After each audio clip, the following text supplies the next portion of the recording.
guys, and welcome to my channel.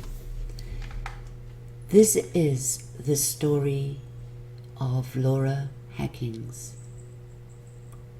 who was married to Mark Hackins in Salt Lake City, Utah. And this case was a very high profile case. It all started with a lie, and that lie got bigger and bigger and bigger. In fact, he believed that the lie he was telling was the truth. In fact, Lori and Mark were high school sweethearts, and Laura's mother liked him very much. In fact, Mark came up to his mother one day and asked permission to marry her daughter. And of course, she said yes.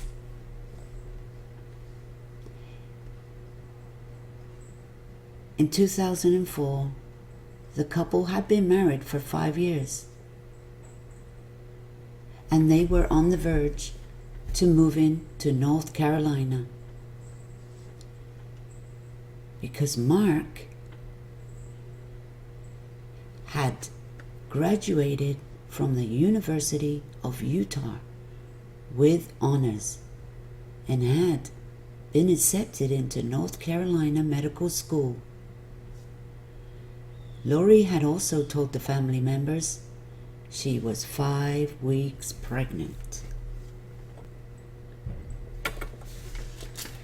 Laura's mother was so happy for her daughter.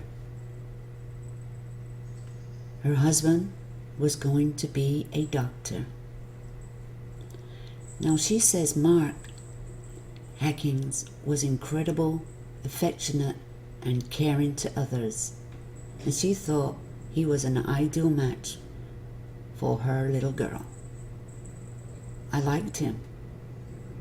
We would sit down and complete crossword puzzles. He always came and put the Christmas lights up on the tree every year. He would stop by the freeway if he saw people whose cars had stopped. I would tell him that was dangerous. But he was just a kind young man who helped everyone in need. And she considers him a good kid. In fact, while he was studying, he would come to her for answers and questions and study, and she would oblige.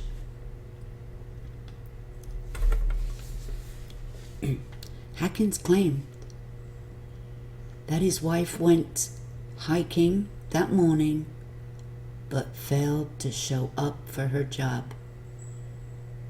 On this day, Mark said he usually drives, but on this day, Laura wanted to drive her own car and drive herself to work, but she never made it to work that morning.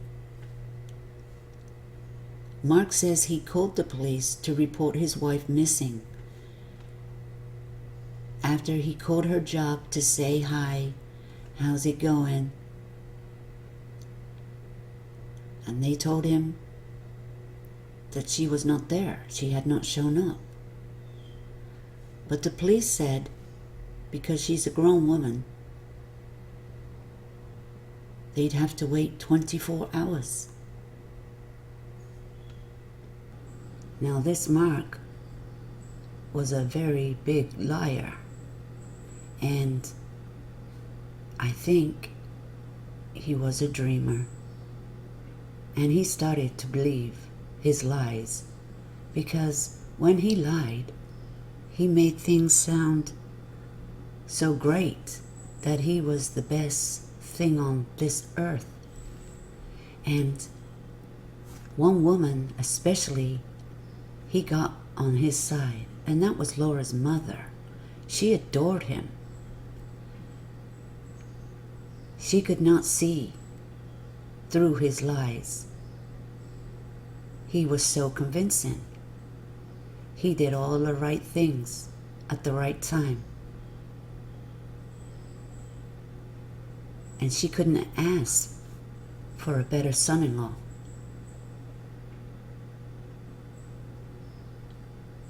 Mark at the time was 28 years old and was outgoing and very romantic because he was a womanizer. That's why.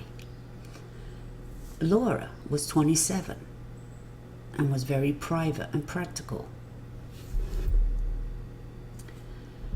And according to her only sibling, Paul, the combination worked.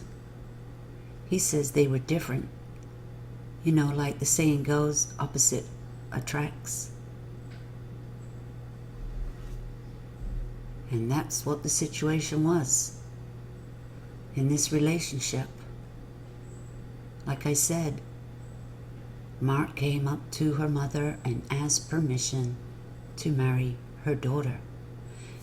And she was so happy that her daughter has found a great man.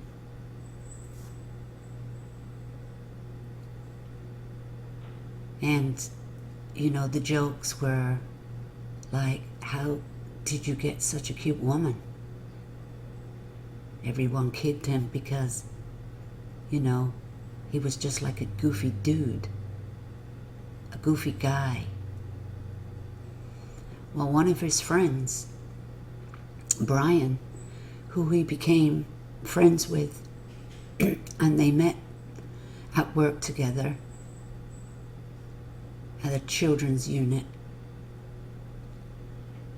of Salt Lake City Hospital. He said Mark loved to entertain the kids at the hospital. Okay, he worked at the hospital. What did he work as at the hospital?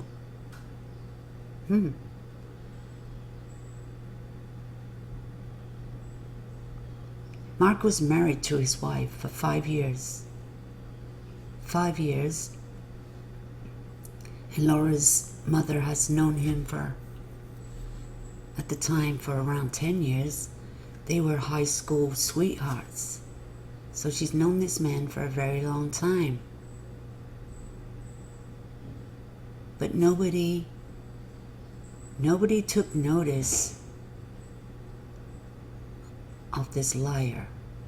Now, people must have known he lied and dreamed.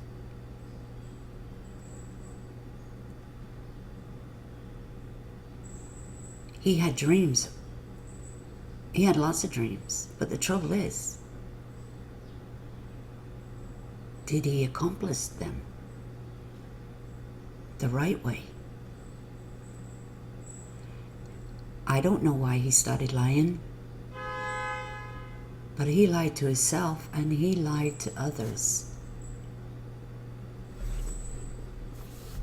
One morning, Laura went jogging. Mark says he normally takes his wife to work, but on this day, he said Laura wanted to drive herself. But later that morning, around 9 something, he called her job and she hadn't shown up for work. So he calls the police, and the police tell him to wait 24 hours because she's an adult. So he calls her mother and she says, call the police. He says he has.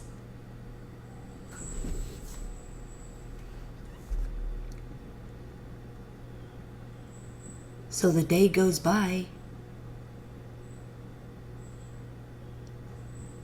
and at this time, Laura's only missing. She's only missing. And Mark starts acting weird, strange. He can't get hold of his wife. She's not at her job. She hasn't come back from jogging. Did he go looking for her on the trails? No. Later that day, by the next day, he had gone to a motel, and was in the parking lot. And the police were called because he was running around naked. All he had on was a pair of flip-flops. And of course he made a statement where he wanted to commit suicide. Why? His wife was only missing at this time. So the police took him to the hospital to get some psychiatric help, because this man looked like he was having a complete meltdown. Why? Was it guilt? Was it shame? The truth is coming out about his lies. He's so stressed out, he don't know what to do, and apparently it looks like he's having a meltdown. His world, as he knew it, has come to an end.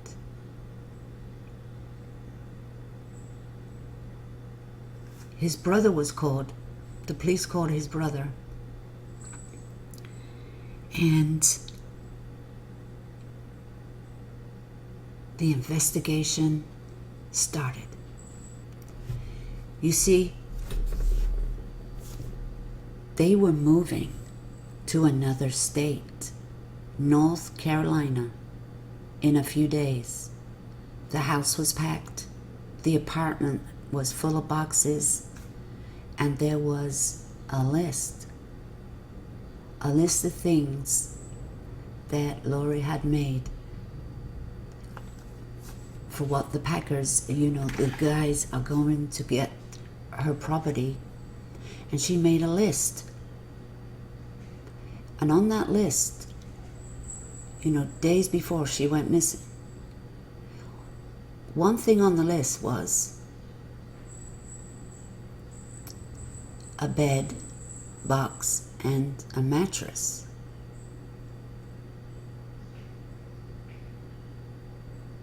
The investigation started. They came to the home, and the detective thought something was strange about the flowers. The flowers. Now, he says flowers can say two things. One, I love you. Happy flowers. Just sending flowers just because you brighten my day. I love you. Thinking about you. But there's flowers that say, I'm sorry. I messed up. Please forgive me. And these flowers in these vase were those flowers that said, I'm sorry, I've messed up big time. Please forgive me.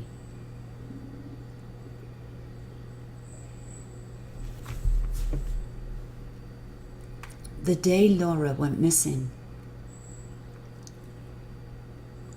she had found out something about her husband that she was never going to forgive him for. Her whole relationship, her marriage, was a lie. Not a little lie. It was a complete lie. Her life, she thought they were making. Her husband was going to be a doctor. They were moving away to North Carolina, away from her family, away from her friends. So her husband can go to school, who was accepted into this school for this scholarship to become a doctor. He was going to do his intern. They'd already been to North Carolina and set up the whole thing. The school, they found an apartment like a few miles away. Laura was really happy that Mark could bike to work.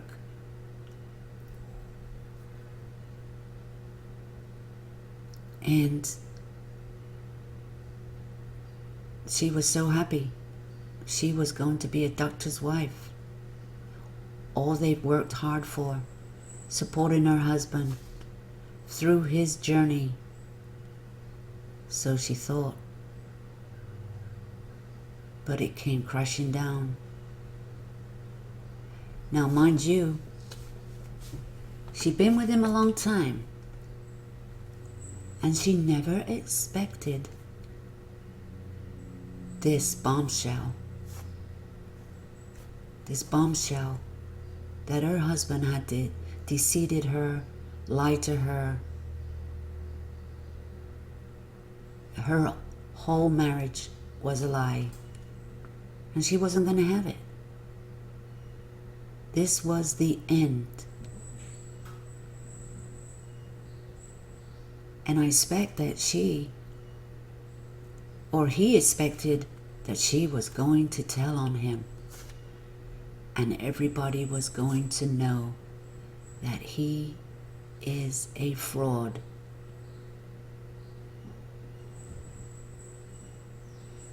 Now his dreams, his lies are going to be reality. And he can't dream no more. He can't live in that dream world, that childlike dream world. He hasn't even earned his dream of becoming a doctor. He hasn't even been to one class. He faked his classes. He faked his studying. How did he get away with this for all these years with nobody seeing nothing? Apparently his wife found it because she must have looked on a computer or something and didn't see his name. He wasn't enrolled. He wasn't even enrolled in this school they were going to. And he told her it must have been one big mistake, and he would sort it out on Monday. He would sort it out on Monday. It must be a big web mistake on their part. Not his, on their part. Apparently, Laura was sending people her new phone number, her new address, the details, and she had it all planned, chapter by chapter.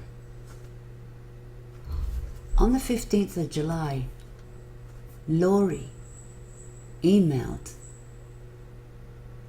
a few friends the new address. And others, like I said, she was making plans. She was checking it once, she was checking it twice. The day after, on the 16th of July, she sent the email. Laura received a phone call from the University of North Carolina. She left work early in tears. Apparently, she had just learned that Mark's big plans for medical school were all a lie. He'd never even enrolled in the school. A few days later, on the Sunday evening, the couple went to a convenience store. It was the last place where anyone would see Laura Hackins alive.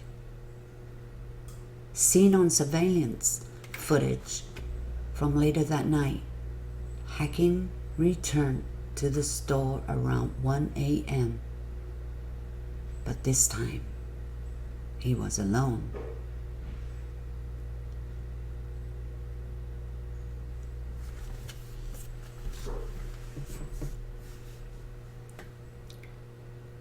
Around 5 days later, after being in the hospital, in the psych ward, from apparent breakdown, psychotic breakdown,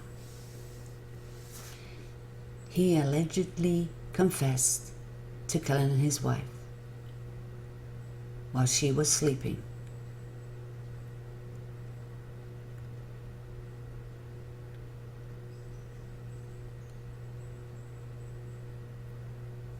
After seeing these images on surveillance tape, he just murdered his wife, or he was just about to. The day Laura went missing, and she went for her jog in the nearby woods, Mark said he went searching for her. He went searching for her. But later that day, police learned that he had been shopping for a new mattress before he called 911.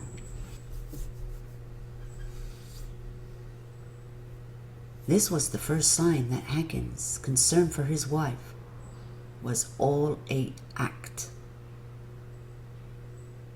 And it was the first of many lies to come. Liar, liar, pants on fire.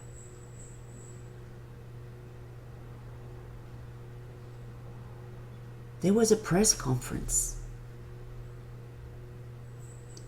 and the first thing Mark said was, "My name is Mark Hackins. And I have so much gratitude today for the friends, the family, the officers, the search and rescue people, everybody. It's just been the worst day of my life, the worst day of my life. It's good to feel some comfort from the community." Later that night, Hackins was admitted into the psychiatric hospital after he was walking around naked at a motel in a parking lot. Like I said, she's only been missing for a day, and he's had a meltdown. Not a normal reaction. Like I said, he kept his sandals on, flip-flops or something like that. But that's normally not what you see after one day of somebody going missing. You lose it. You get naked and you run naked in the street. But this man had been lying for a long time, and he knew people were going to find out about his lies. The community were going to find out all about him, what he really is: a scammer, a liar, a thief, psychotic,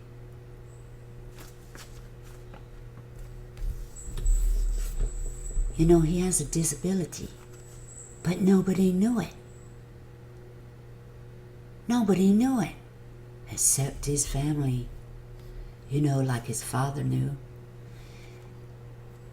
Secrets in the closet. Yeah, secrets in the closet. Because Mark didn't have the brains like the rest of his family. He was not blessed with the brains. He probably was the slow one, but not slow in that sense. You know, not everybody can have the brains to go to be a doctor, a surgeon, things like that. In fields, you have to find your calling, and his calling was not to be a doctor. He didn't have the brains to be a doctor, to pass the test, to go to school. Otherwise he would have. He wants it all for nothing. He wants the limelight, but didn't do a damn thing to earn it. It was just all lies. A dream that never became reality.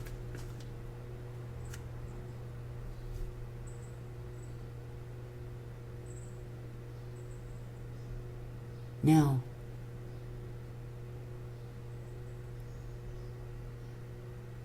faking.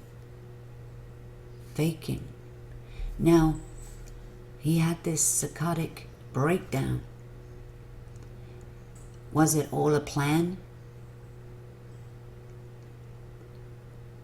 These lies have drove him crazy. They have made him go crazy because he's lied so much. He can't fulfill these lies. There's no way. He can't get his degree on lies.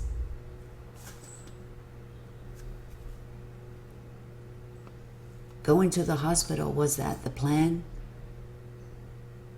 To make his defense insanity plea? That he didn't know what he was doing? He's had a complete breakdown? Yeah, I think so myself. That's my opinion. But in the days of Laura's disappearance, hundreds of people searched for her. Hundreds.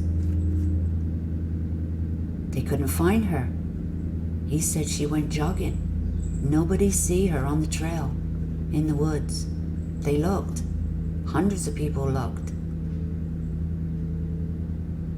And they said it became apparent that he was lying and making up stories for years. They said, we are under the impression that Mark had been accepted into medical school and just found out a few minutes ago he's never even applied to medical school in North Carolina, says Mark's father, Douglas. So even his father, who was a doctor, has just found out, and he's been spotting him money. His father's probably been paying for all his schooling. Gas cards. In fact, his father had already gave him prepaid cards for gas and God knows what else in North Carolina. He was helping his son out like he helped his other kids out through school. In fact, Hackins had never even graduated from college. He never even graduated from college. See, why did he lie? What did he do all day? He's going to school. What did he do? Well, He did go to college, but he stopped attending the classes at the University of Utah 3 years ago. 3 years ago. And the family, Laura found out, and Mark's family found out.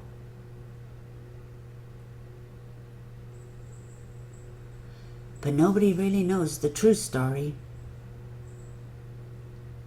The true story of deception.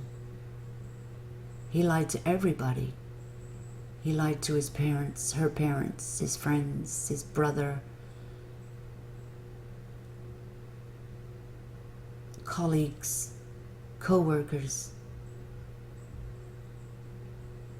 He didn't even have a degree. I think the only thing he graduated from was high school.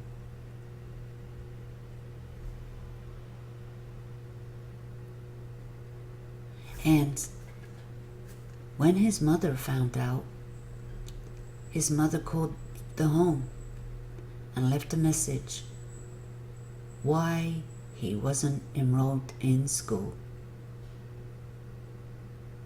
Because she had accepted to pay the tuition, and it wasn't. He wasn't even enrolled. That's what the school said. Now his mother was paying for the school. Of course, she needs the information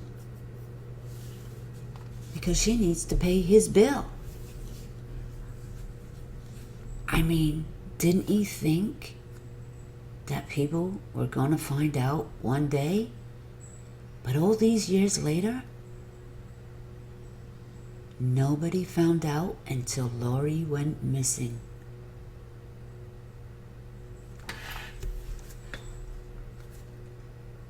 But we have to step back a little bit because this was before Lori went missing. This phone call came before Lori went missing. And this is how she found out. It wasn't on her computer. She was checking on things. It was from a phone call that his mother left, and she listened to it before Mark got in the home. And when Mark came home, she confronted him. He had taken off in the car, and when Laura couldn't find him, she called the Hamiltons. She was just crying on the phone, says Hamilton. Lori later found out Mark was at a hotel an hour away. Was that the same hotel that he was found walking naked? Laura later found out Mark was at a hotel an hour away. Now they say we didn't really think anything of it because the next day Jennifer talked to Lori. And she said, oh yeah, well, we went and we made up. Yeah. That's what she said. We made up.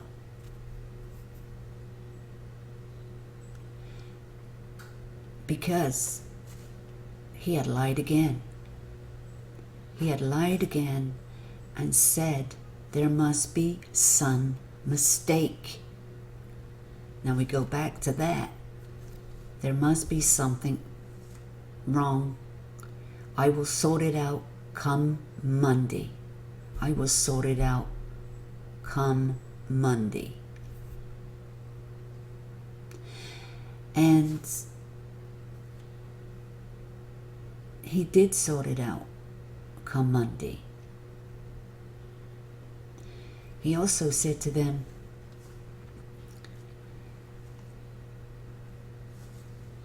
Well, his friend said he kind of played it out, that he had made a mistake or he had forgotten to register. How could you forget to register? You're going to school, you're leaving, you're going in 3 days. How could you forget? So that's the lie he was telling, that he forgot.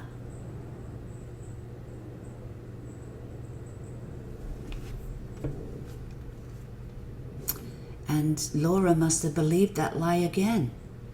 She believes this husband of hers. She believes every word he says. She may never have checked anything on him. You know, like some people do. They don't check. They believe each other. You know, you say something, yeah, what you're going to think, that's a lie, that's a lie, that's a lie. But my God, he's told so many lies.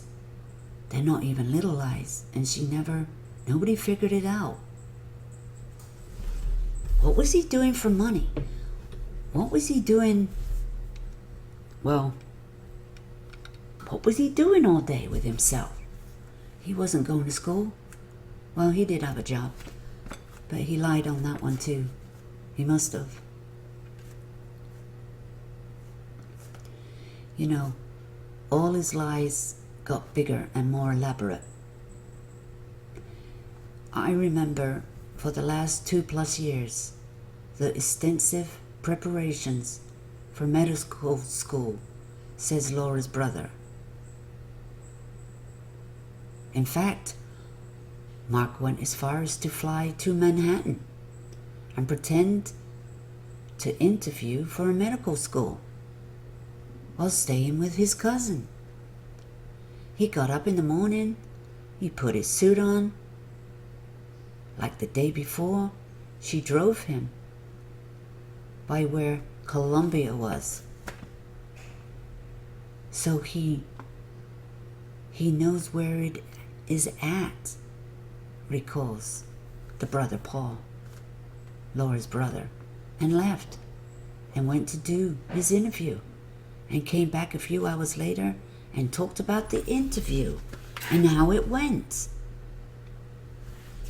He talked a little bit about his deception to us, how it all got started a few years ago, says Mark's father, Douglas.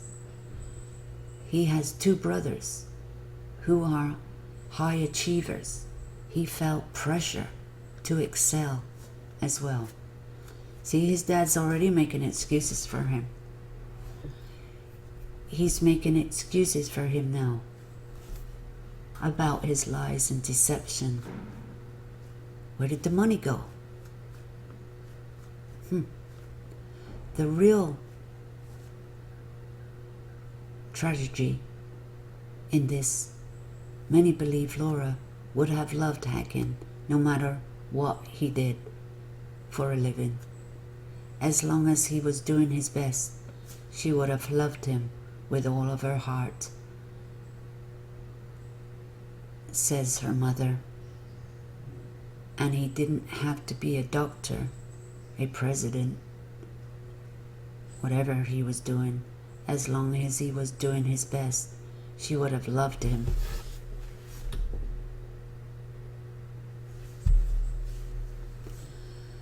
But the only person that didn't believe this was Mark himself. The only person who didn't truly believe in himself. He had to lie to get attention. By coming from a family of achievers, he considered himself, in his head, a failure. And there's no option but to lie. See, this guy knew. He didn't even graduate from college. So he knew he would never become a doctor. Never.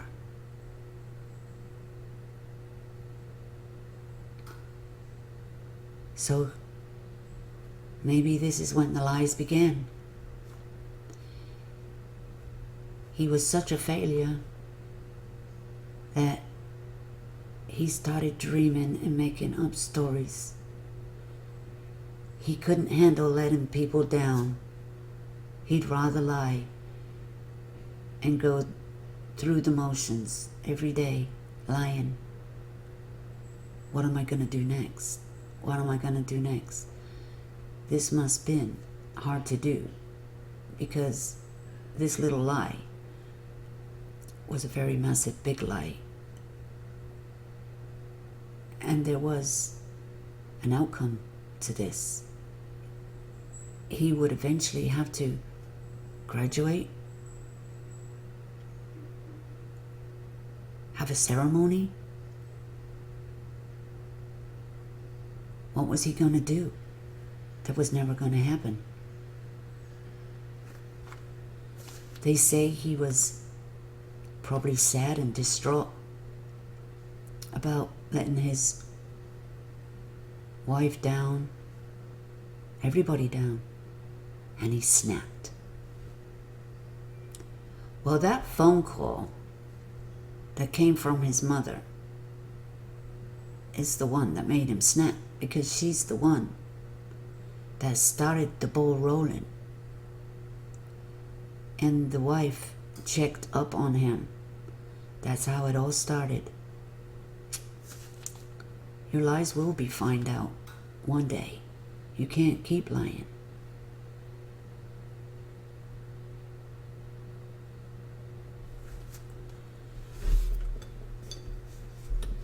Now the wife is pregnant. She's 5 or 6 weeks pregnant at this time. He loved kids. He worked with kids at the hospital, so his friends said. You know, he enjoyed children, so I guess Laura thought he'd be an excellent father.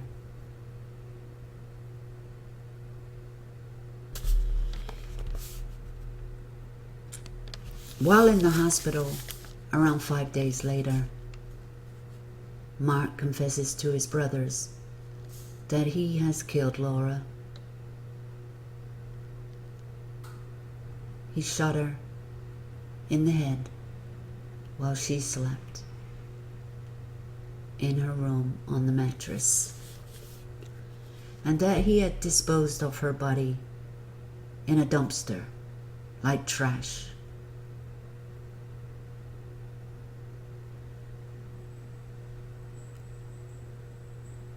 But that dumpster was long gone.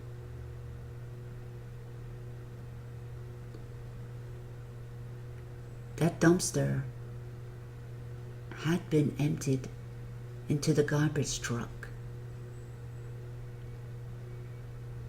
and made its way to the landfill. 33 days later is when the police found remains of Laura's body in the landfill. I said remains, parts of her, because that's all that's left is parts of her.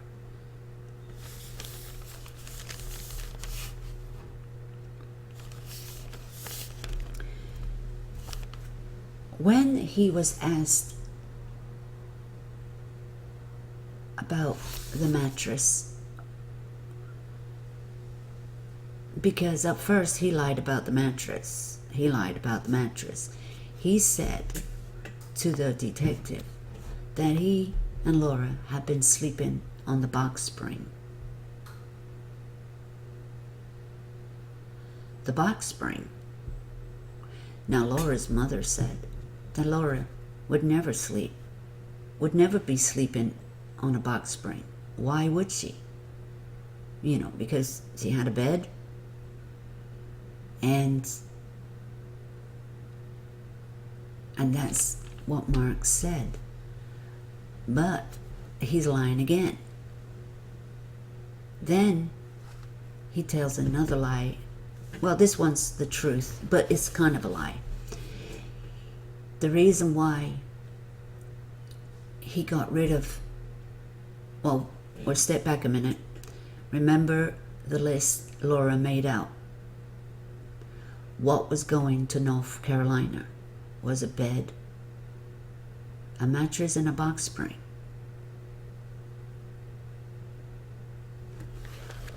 But the police wanted to know, when they found out he was lying, they wanted to know, why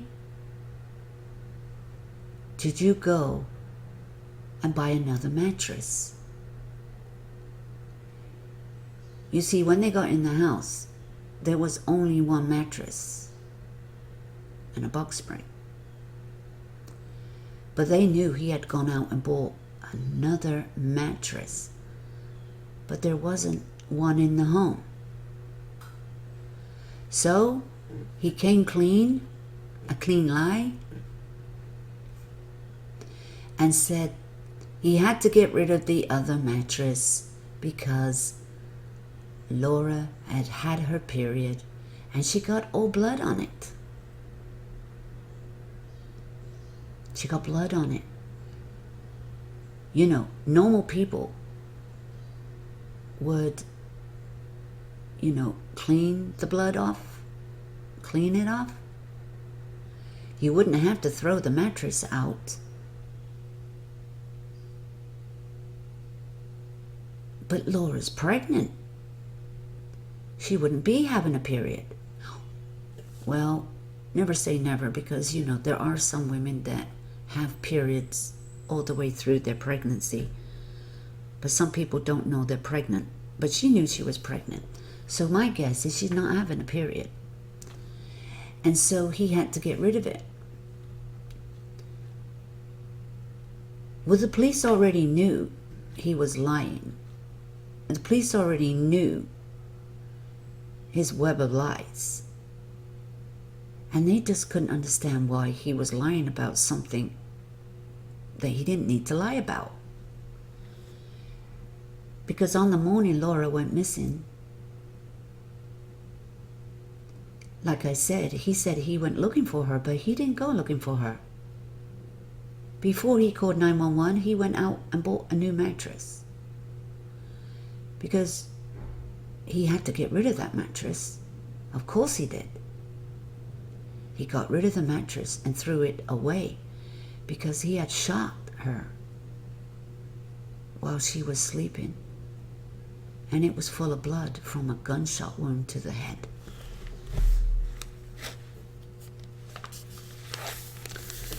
So, that's how his lies started turning the investigation around. Strange. Very strange. So the detectives thought, see, they got his number in one day. They knew what such a liar he was already.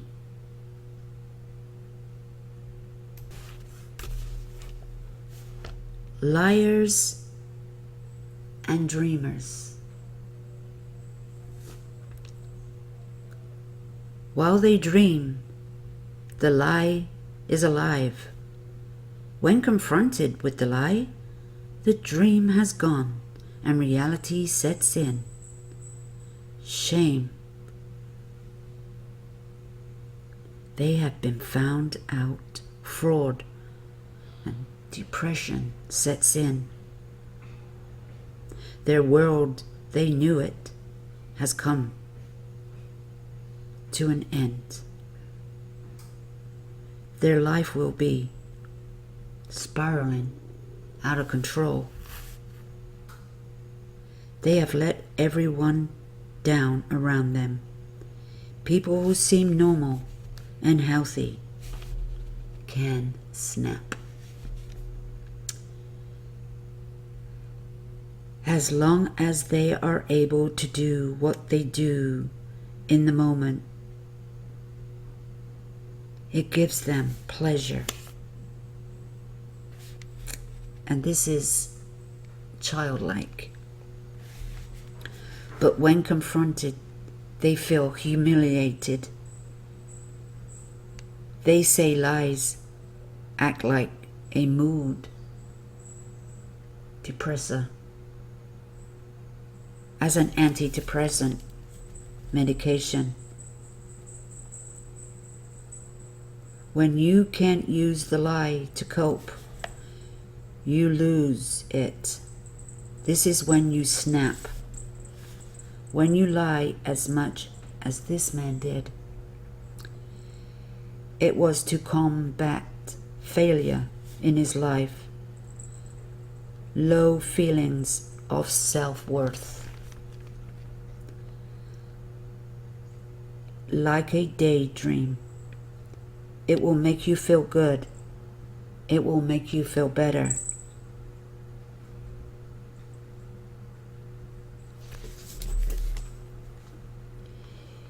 You are a pathological liar with a personality disorder.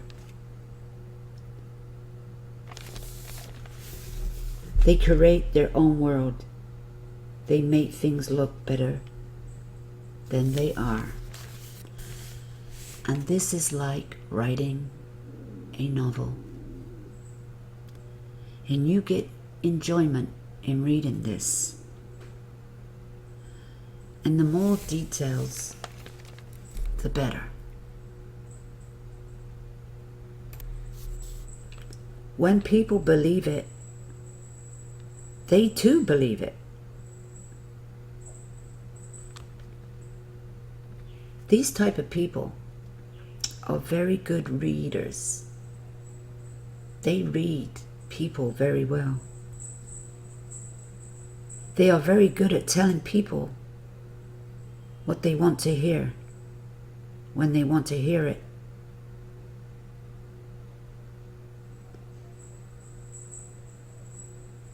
And this is Mark.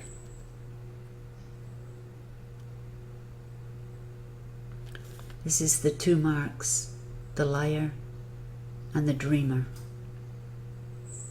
And this may be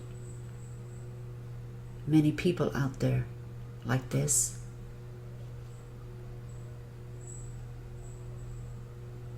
When you lose control, you then become the murderess. Mark Hackins was arrested on August the 2nd, 2004. He was arrested on suspicion of aggravated murder of his wife, and police believe he acted alone, killing Laura in her apartment with a .22 rifle while she was asleep, and then disposed of her body in a dumpster.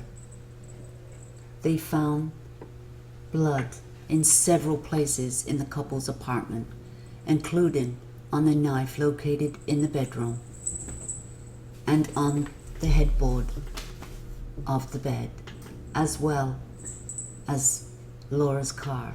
In addition, Scott and Lance Hackins, Mark's brother, claimed that Mark confessed to murdering his wife after they confronted him on July the 24th, 2004. First-degree murder charges were filed against Mark on August the 9th. On October the 1st, 2004, approximately 8:20 a.m. Mountain Daylight Time, searchers found human remains in Salt Lake City landfill. By that afternoon, police confirmed that the remains were those of Laura Hackins.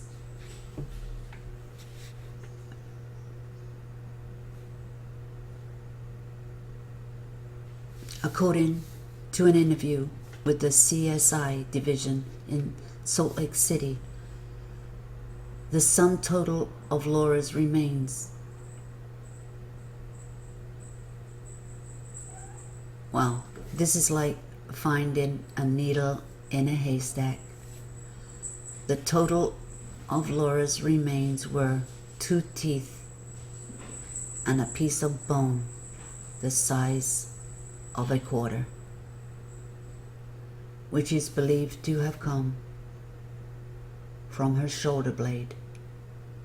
Searches actually found the carpet that Mark admitted to rolling her body in before placing her in the dumpster.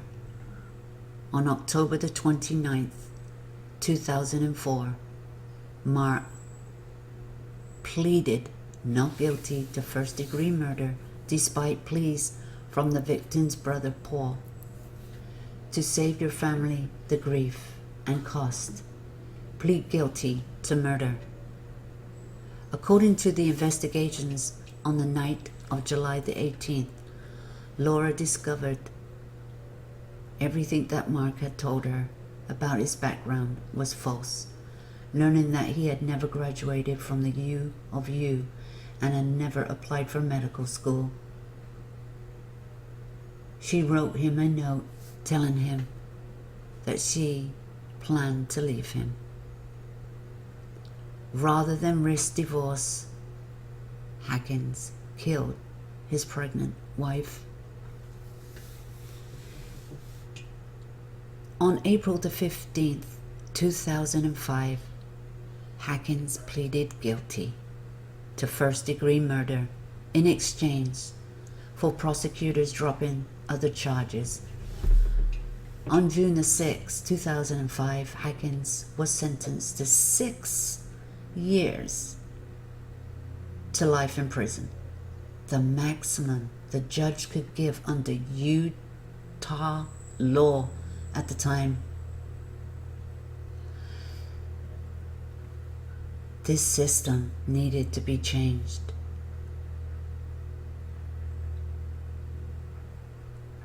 And this first-degree felony murder is bringing a mandatory 5 years to life. But because Hackins had used a firearm, the minimum was increased by a year. So that's why he got 6 years to life instead of 5, because he used a gun, and that's a felony. Really?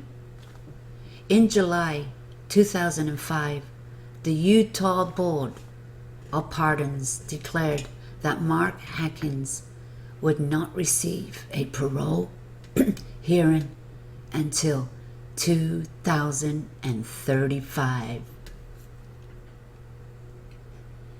Yes, guys, the parole board did not parole this man after 6 years. The family are very happy about that because he could have got out in 6 years for the murder of his wife. And this is why he probably took the plea deal, because he thought he was going to get out in 6 years on some good behavior. Well, they stuck it to him. They stuck it to him because after this sentence that he got, which people thought was very unfair, and he got a sweet deal, the community were outraged, and they set about changing the Utah laws in the name of Lori. Now, meaning that this Hackins guy, Mark, will have to serve a minimum of 30 years in prison. That's better than 6 years. He has to serve 30 years before he can be eligible for parole. But that doesn't mean he'll get parole. It doesn't mean that at all. They could sit him in jail, prison for the rest of his life. He got life. He got 6 years to life. And one of the board members, the chairman, Mike, stressed that a hearing was not a guarantee of a release date. He stated that there were a number of aggravating factors in Hackins' case, including the fact he covered up Laura's murder by disposing of her body and forcefully claiming she was missing. Upon hearing this news, Laura's mother, Thelma, issued this statement: "While it is a terrible waste of life, the decision lifts a great burden from my mind and heart. The 6-year minimum imposed by the law is an insult not only to Laura and the baby, but to me and my family as well. I thank the members of the State Board of Pardons and Parole in their diligence and sense of justice in dealing with this tragic case. My faith in our justice system has been upheld." Strong words. And we had some great people that worked on that parole board and see through the injustice that was served in the court of the law. And he made a plea deal. That's how he got it. He made a plea deal. Laura's family removed the name Hackins from Laura's headstone. Married name was replaced with a Portuguese word, which is spelled Filhinha, which translates to little daughter. The initial sentence caused a world-spread public outcry, with many believing 6 years to life was far too lenient.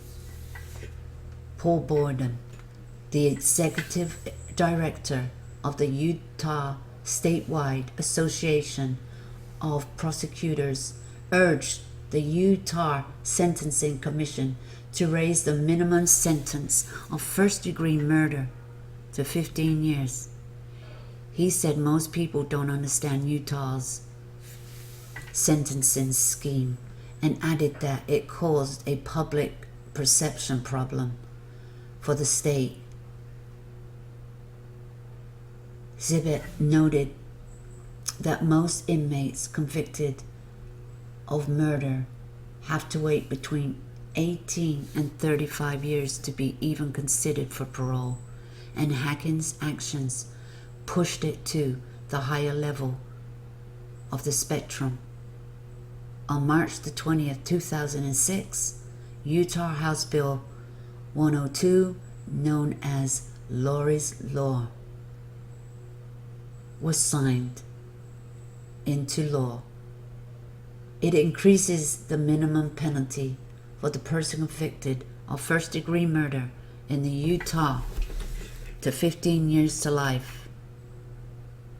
In June of 2006, prison officials in Utah discovered that Hackins was selling personal items, including autographs, a hand tracing various prison forms and magazines on an online site called, wait for it,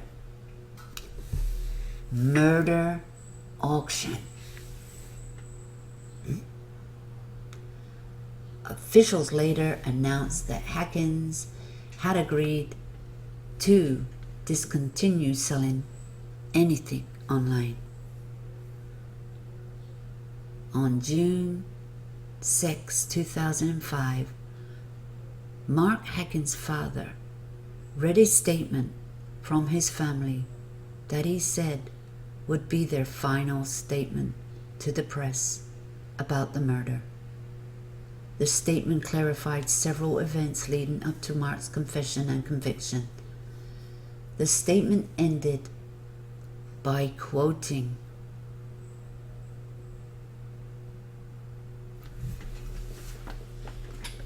the words of Mark. I know prison is where I need to be. I will spend my time there doing all I can to right the many wrongs I have done, though I realize complete acknowledgement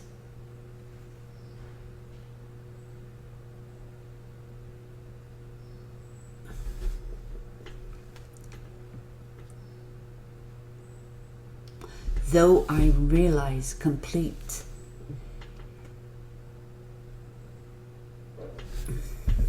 stop. He said, though I realize complete is impossible in this life, I have a lot of healing and changing to do.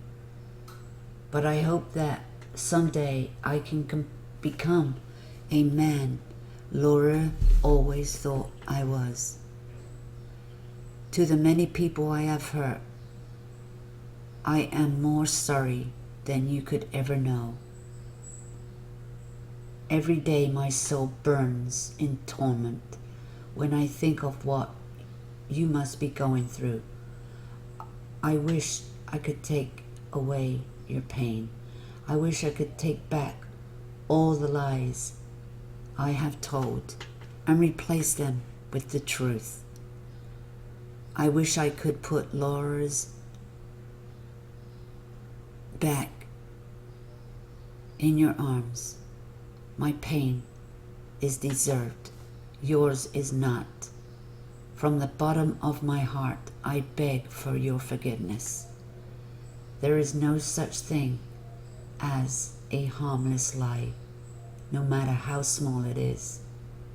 You may think a lie only hurts the liar, but this is far from the truth. If you are traveling a path of lies, please stop now and face the consequences.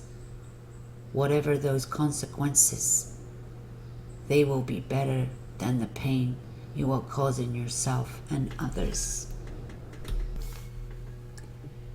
Laura's mother said about her daughter, Laura was a very clean person.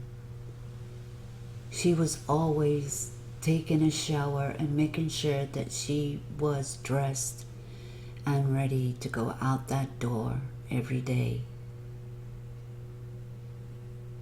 But my daughter was dumped like trash in a dumpster.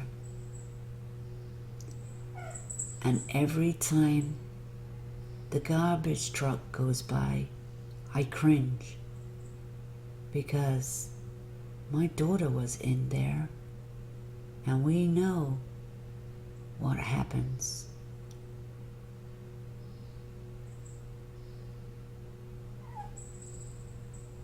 Laura's body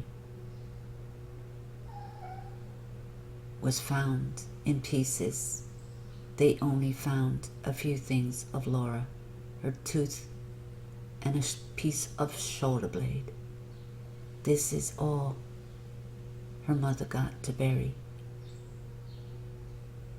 The rest of her body has never been found.